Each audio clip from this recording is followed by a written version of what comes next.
हरिओम नमस्कार मित्रों, प्रणाम, जय श्री राम।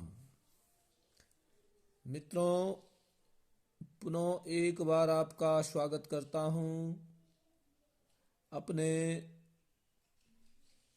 YouTube चैनल श्री शिव शक्ति आध्यात्मिक चैनल पर।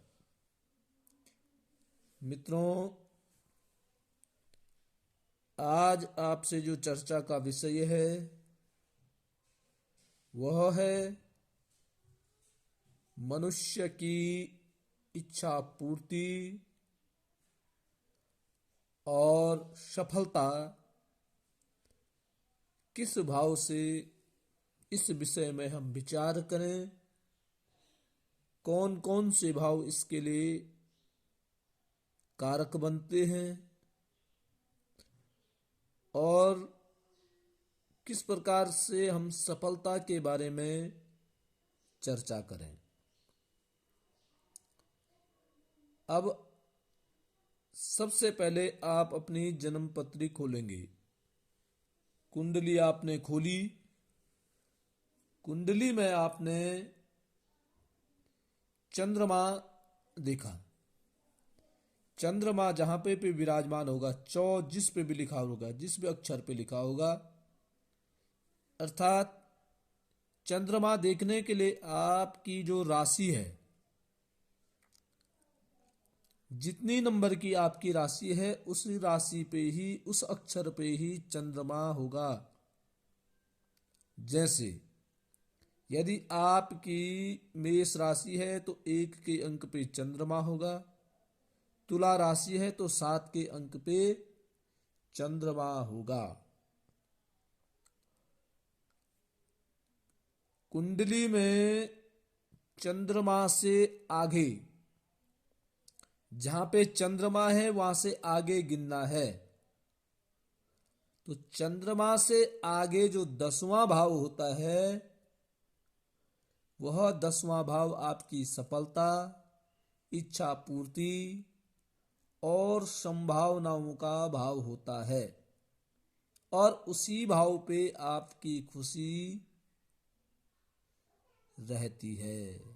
तो चंद्रमा से 10वां भाव गिनना। 1, 1, 2, 3, 4, 5, 6, 7, 8, 9 और 10।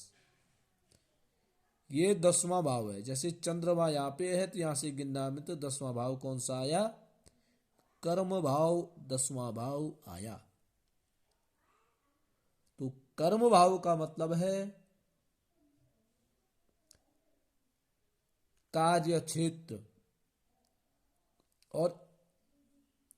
और अगला है ये कौन सा? पिता का स्थान भी इसको कहते हैं। तो इसका मतलब है कि 10वां भाव एक तो कर्म का भाव है, कार्य क्षेत्र का है, नौकरी का है, व्यवसाय का है। इसी के साथ साथ पिता के द्वारा भी या पिता के व्यवसाय के द्वारा भी आपकी इच्छाओं की पूर्ति होगी, आपकी संभावनाएं प्रबल होंगी, आपकी खुशी यहां प्राप्त होगी। ठीक है। जैसे 10वां चौथा चंद्रमा यहाँ पे है तो यहाँ से 10वां गिनेंगे। 1, 2, 3, 4, 5, 6, 7, 8, 9, 10 का है लग्न में। तो लग्न का ये अपना भाव है। इसका मतलब ये हो गया कि आप जब तक स्वयं से ही कोई कार्य नहीं करेंगे तब तक आपको सफलता प्राप्ति नहीं होगी। यदि चंद्रमा से 10वां भाव दूसरा पड़ रहा होगा तो धन इत्यादि से आपकी पूर्ति, तीसरा भाव भाई इत्यादियों से पूर्ति, चौथा भाव माँ इत्यादि से, 5वां भाव में पड़ रहा हो तो संतान इत्यादि। ऐसे जिस भी भाव से, चंद्रमा से 10वां भाव जो भी पड़ रहा हो, उसी भाव से वह भाव आपका सफलता, इच्छा पूर्ति और संभावनाओं का भाव कहलाता है। तो मित्रों, ये आज मैंने आपको सूक्ष्म जानकारी दी है। निश्चित ही आपको पसंद आएंगी। आपसे पुनः वही निवेदन कि चैनल को सब्सक्राइब करें, पोस्ट को शेयर करें, स्वयं देखें, अन्यों को भी दिखाएं। आज के लिए बस इतना ही। प्रणाम। जय श्री राम। हरि ओम।